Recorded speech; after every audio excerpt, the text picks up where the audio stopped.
은혜 받은 자의 사명. 은혜 받은 자의 사명. 자, 오늘 다윗은 아말렉에게, 그야말로 이방 땅 블레셋에 숨어 들어갔을 때에 여러 가지 어려움을 겪어서 자칫 잘못하면 동족 상잔의 비극을 이렇게 경험할 수밖에 없었던 그런 처지. 그런 하나님의 은혜로 전쟁을 피할 수 있도록 하나님께서 은혜를 베풀어 주셨죠. 그래서 이제 전장에 나갔다가 다시 돌아와 봤더니 자기 함께 했었던 자기 가족들이 저 아말렉에게 침공을 당해서 다 빼앗겨 버리는 그런 안타까운 일이 발생하게 되었습니다. 그러다 보니까 다윗을 따랐던 무리들 가운데 일부가 반기를 들어서 다윗을 오히려 해하려고 하는 그런 어떤 악한 모습을 보이게 됩니다. 그런데 하나님의 은혜로 그것들을 잠잠하게 하죠. 그러고 가서 되찾아오자라는 의견을 내었는데 이것이 과연 옳은 것인가 그렇지 않은 것인가를 하나님께 먼저 기도로 여쭙게 되죠. 아히멜렉이 가지고 있었던 제사장 아히멜렉이 가지고 있었던 에봇을 가져오게 하고 하나님께 여쭈었더니 따라가서 붙잡을 것이고 너희 다시 도로 찾아올 것이니라 라고 하나님의 응답이 있습니다. 그래서 함께한 600명이 이제 뒤쫓아가게 되죠. 근데 너무 힘차게 달려가다 보니까 그 가운데 200명 가량이 부솔 시내를 건너지 못하고 지쳐서 허덕거리는 모습을 다시 보게 되자 그 200명은 어때요? 여기저기 남아 기다리고 있어라 라고 하면서 나머지 400명만 부솔 시내를 건너서 쫓아가게 됩니다. 자, 21절 그래서 보니까 다윗이 전에 피곤하여 능히 자기를 따르지 못하므로 부솔 시내에 머물게 한 200명에게 오매 그들이 다윗과 함께한 백성을 영접하러 나오는지라 라고 얘기했죠. 하나님의 말씀대로 400명만 데리고 올라갔더니 올라가는 중에 버림받았던 그 아말렉의 종을 만나게 되죠. 그 종이 다윗을 잘 인도하는 그런 또 은혜를 경험하게 됩니다. 자, 그로 말미암아서 어때요? 17절 말씀 보니까 다윗이 새벽부터 이튿날 저물 때까지 그들을 치매 낙타를 타고 도망한 소년 400명 외에는 피한 사람이 없었더라. 그러니까 이틀 밤낮을 가서 싸워 이겼던 것 아니겠습니까? 그리고 18절 말씀 보니까 다윗이 아말렉 사람들이 빼앗아갔던 모든 것을 도로 찾고 그의 두 아내 그야말로 빼앗겼던 두 아내도 같이 찾아오게 되는 뿐만 아니라 그들이 약탈해 갔던 모든 것들을 다 이렇게 찾아오고 아무것도 잃은 것이 없이 모두 다윗이 도로 찾아왔다. 뿐만 아니라 그들이 가지고 있었던 이제 전리품도 더 챙기게 됩니다. 자, 우리 이 모습을 저 창세기 14장에서 아브라함이 자기 조카 롯과 그 함께했던 것들을 빼앗겼을 때 뒤쫓아가서 연합군을 물리치고 다 빼앗아 온 그 사건을 우리가 작년 우리 표 말씀으로 묵상했던 기억이 있습니다. 자, 어쨌든 오늘도 하나님의 은혜로 다윗에게 일어났던 굉장히 위험한 그런 상황이었지만 주님의 은혜로 모든 문제를 잘 원활히 해결하는 것뿐만 아니라 전리품까지도 가져올 수 있는 그런 은혜를 덧입게 되었던 것입니다. 근데 막상 400명이 올라가서 물리치고 오는 가운데 그 400명 가운데 속해 있었던 22절 말씀 보니까 악한 자와 불량배들이 다 이르되 그러니까 400명이 모두가 다 다윗과 한 마음을 품었던 것은 아닙니다. 그 가운데 악한 자와 불량배들도 어쩔 수 없이 다윗을 따랐던 자들인데 그들이 다윗을 따랐던 자들은 어때요? 다윗을 따랐던 600명은 하나같이 어떤 자들이었습니까? 천대받고 멸시받고 사회적으로 버림받았던 그런 사람들을 수습해서 다윗의 용사들을 삼았던 것 아니겠습니까? 그렇음에도 불구하고 여전히 그들 가운데 자기들의 욕심을 추구했던 이런 악한 자, 불량배들이 남아 있었던 것이죠.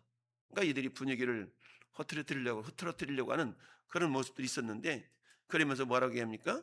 그들이 전리품을 남아있던 200명에게는 주지 말고 저들이 빼앗겼던 처자만 주자. 라고 이야기를 합니다. 그러자 23절에 다윗이 이르되 나 형제들아 여호와께서 우리를 보호하시고 우리를 치러 온 그 군대를 우리 손에 넘기셨은즉 무슨 말입니까? 전쟁에 승리한 것은 우리들의 능력이 아니라 하나님의 은혜다라고 이렇게 고백을 하고 있습니다. 그래서 은혜로 우리가 이처럼 승리했기 때문에 우리가 얻은 이 전리품 역시도 은혜로 주신 것인데 이 은혜로 받은 것을 우리의 능력으로 얻은 것처럼 이렇게 해서는 안 된다라고 얘기합니다.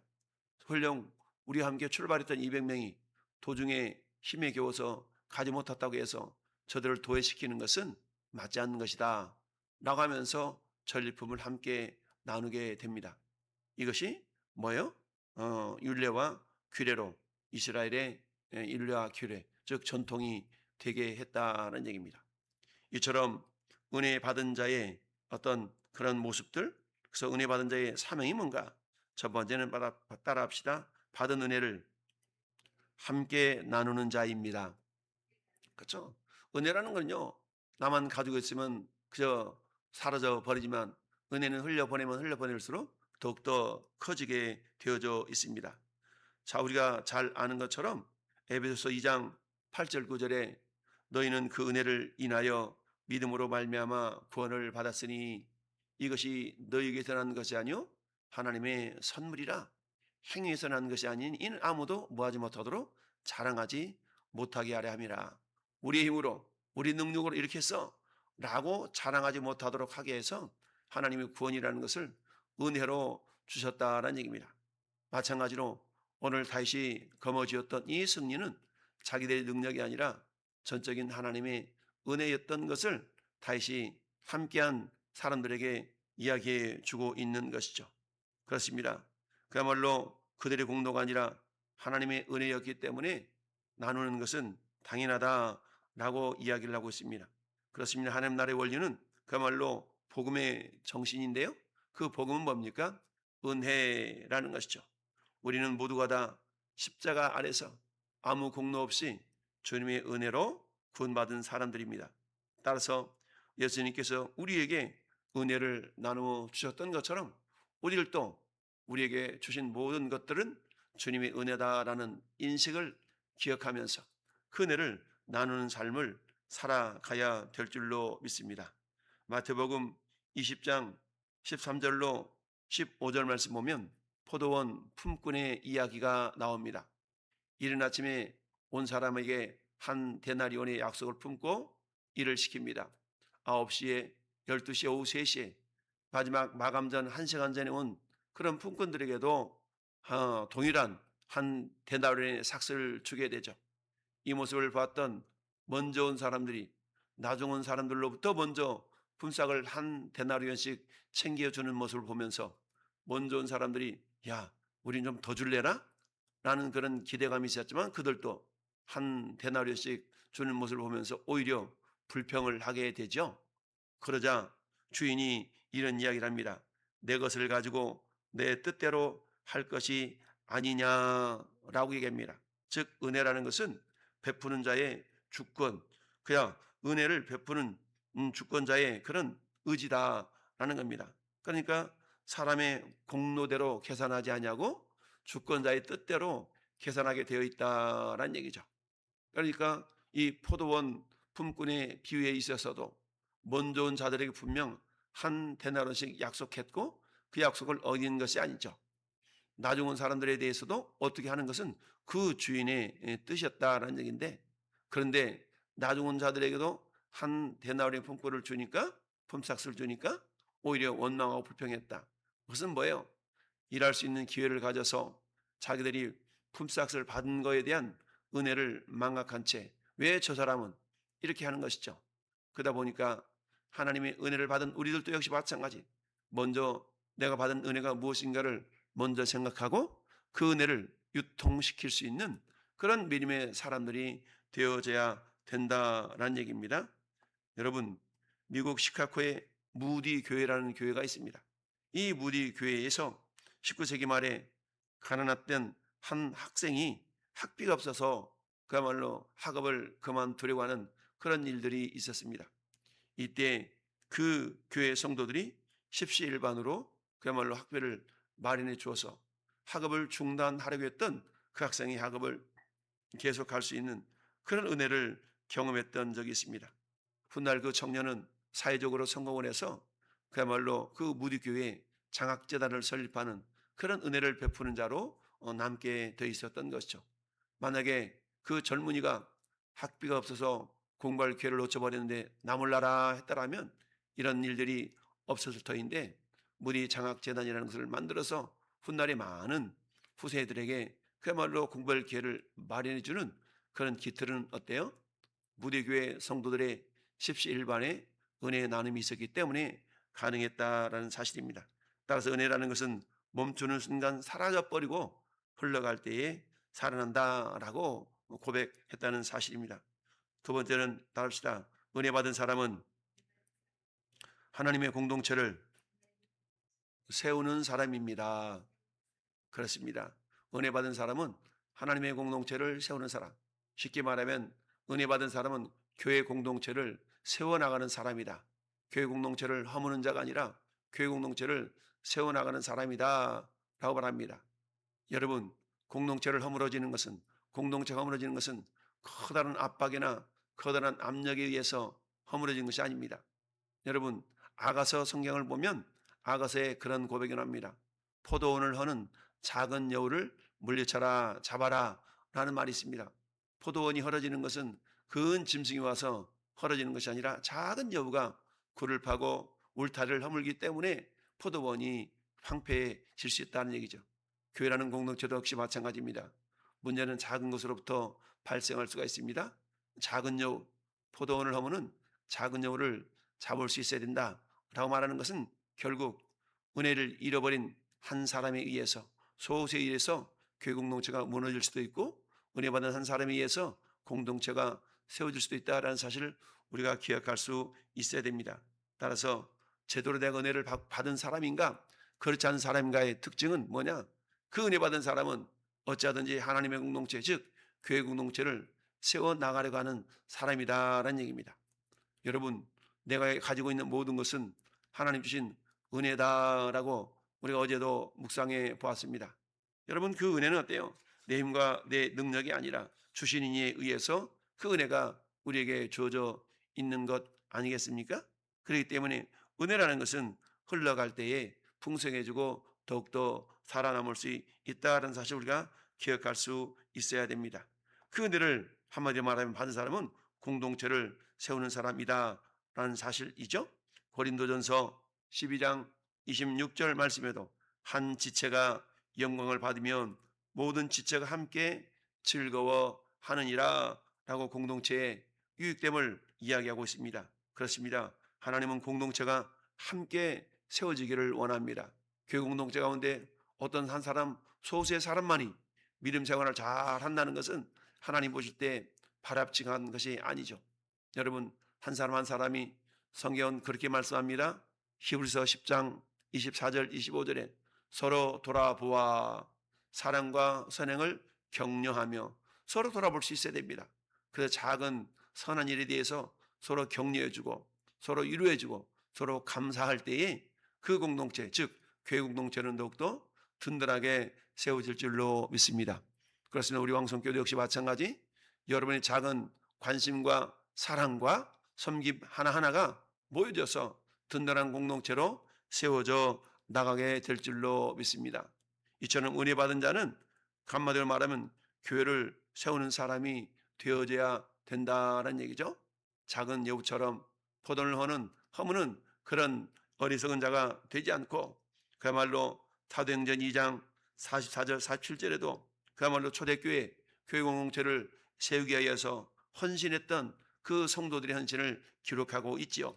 재산과 소유를 팔아서 각 사람의 필요를 따라 나누어 주며 성도의 소수의 사람들만 잘 먹고 잘 사는 그런 공동체가 아니라 서로 돌아보아 함께 잘 살아갈 수 있는 그런 헌신과 섬김의 모습들이 있어졌다라는 이야기죠.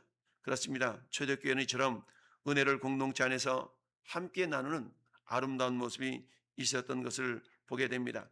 여러분, 갈라디아서 6장 10절은 이렇게 말씀합니다. 기회 있는 대로 모든 이에게 착한 일을 하되 따릅시다. 더욱 믿음의 가정들에게 할지니라.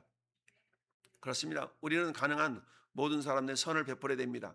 근데 우선순위가 있는데요. 그 우선순위 가운데 더욱 믿음의 가정들에게 할지니라. 여러분, 교회 공동체 속에서 선행을 행하지 아니하고 교회 밖에서만 선행을 행하려고 하는 사람도 있거든요. 이건 잘못되어진 것입니다.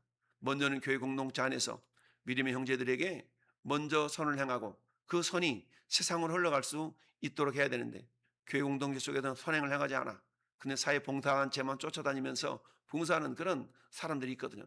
이건 대단히 잘못된 것이다. 성경적이지 않다라는 얘기입니다. 그렇습니다. 믿음의 공동체를 세우는 것은 성도들의 중요한 사명입니다. 근데 섬기는 것은 내가 받은 은혜가 정말 내 능력이 아니라 전적인 하나님의 은혜임을 깨달을 때 그게 가능하다라는 사실입니다. 세 번째 따라합시다. 은혜 받은 사람은 하나님의 역사를 다음 세대까지 이어갑니다. 그렇습니다. 은혜 받은 사람은 그 하나님의 역사를 다음 세대까지 이어갈 줄 아는 사람입니다. 다윗은 얻은 전리품을 자기들 공동체만 세우는데 사용하지 아니하고, 지금 보니까 26절 다윗이 시글락에 이르러 전리품을 그의 친구 유다 장로들에게 보내어 이르되 보라 여호와의 원수에게서 탈취한 것을 너희에게 선사하노라. 이러면서 자기 고향 땅에 있는, 비록 자기는 블레셋 땅에서 잠시 머무르고 있지만 유다 땅에 있는 그 장로들에게 전리품을 나눠주는 것을 보게 됩니다. 그렇습니다. 그래서 장차 이 다윗을 왕으로 받아들이는 데 있어서 이 선물을 받았던 유다 백성들이 다윗을 아주 안전하게 왕으로 모셔드리는 그런 일들을 차후에 하게 되지요. 그렇습니다. 이 다윗의 나눔은 단순한 선물이 아니라 하나님 나라를 준비하는 믿음의 투자였던 것이죠. 은혜는 오늘만을 위한 것이 아니라 다음 세대를 위한 사명으로 이어져야 됩니다. 우리들도 다음 세대를 위해서 많이 기도하고 있는데요. 어린 주일학교를 위한 그런 투자는 우리가 받은 은혜를 서로 나눔으로 가능하게 되어진 것이죠. 우리 어른 세대들만이 신앙생활을 잘 해서는 되는 것이 아니라 여전히 어린 주일학교, 중고등부, 청년부들이 잘 세워져 나갈 수 있도록 우리의 사랑과 섬김은 멈추지 않아야 된다라는 사실입니다. 그렇습니다. 우리 예수님은 승천하시기 전에 제자들에게 복음을 맡겨 주셨지요. 교회는 은혜를 소비하는 공동체가 아니라 다음 세대에게 복음을 이어주는 공동체라는 사실을 우리가 잊지 말아야 됩니다. 예수님이 마지막 지상 명령으로 주셨던 마태복음 28장에 모든 민족을 제자로 삼으라 라는 말씀을 우리는 기억할 수 있습니다. 교회 사명은 복음 세대를 우리 다음 세대와 열방에게 전하는 것이다 라는 얘기죠. 그것은 내가 먼저 받은 그 하나님의 은혜를 그저 나만 간직하고 멈춰버리는 것들이 아니라 이 은혜를 어찌하든지 잘 흘려보낼 수 있는 그런 믿음의 사람이 되어야 됩니다. 여러분, 미국의 축산업으로 말미암아서 엄청난 거부가 되었던 한 가정이 있습니다. 이 가정의 아들이 윌리엄 보든이라는 아들이었는데 26살 그 나이에 아버지는 이 아들에게 이제 내 전 재산을 물려줘서 이 아이가 내 재산을, 내 사업을 물려받도록 해야 되겠다라는 그런 생각을 갖게 됩니다. 그러면서 마지막으로 아들에게 세계 여행을 한번 다녀와라, 안목을 넓혀라 라고 이렇게 합니다. 여행을 다녀왔던 이 아들이 빈민국의 어려움을 바라보면서 이 아들이 선교사로 헌신을 하게 되는데요. 이 아들의 이름이 윌리엄 보든인데 이 보든의 성경책에는 이런 말이 기록되어 있습니다. 첫째, no reserved, 남겨두지 않는다. 둘째, 뒤로 물러서지 않는다. no retreat. 셋째, no regret, 후회하지 않는다. 남겨두지 않는다. 뒤로 물러서지 않는다. 후회하지 않는다. 이렇게 해서 이 젊은 아들은 아버지의 유산을 상속받기를 거절하고 결국 선교사로 그냥 투신을 하고 이처럼 나가서 사역을 하는 가운데 그야말로 풍토병이 걸려서 젊은 나이에 세상을 떠나게 되는 그런 안타까운 일이 있었습니다. 그렇습니다. 그러나 그 현실은 많은 젊은이들로 하여금 선교사의 길을 하나님을 향하여서 헌신하게 되는 그런 계기가 된 것을 우리가 볼 수가 있습니다. 그렇습니다. 다윗은 회복의 기쁨을 자신만을 위하여서 누리지 않았다는 사실을 기억할 수 있어야 됩니다. 우리를 위해 자신을 내어주신 예수 그리스도의 그 사랑을 우리에게 예표해 주고 있는데요. 오늘 우리도 십자가의 은혜를 받은 사람답게 은혜를 잘 흘려보내서 다음 세대를 세워나가는 그런 아름다운 공동체를 이루는 모든 성도, 특별히 우리 왕성의 성도가 될 수 있기를 예수님의 이름으로 축원을 드립니다. 아멘.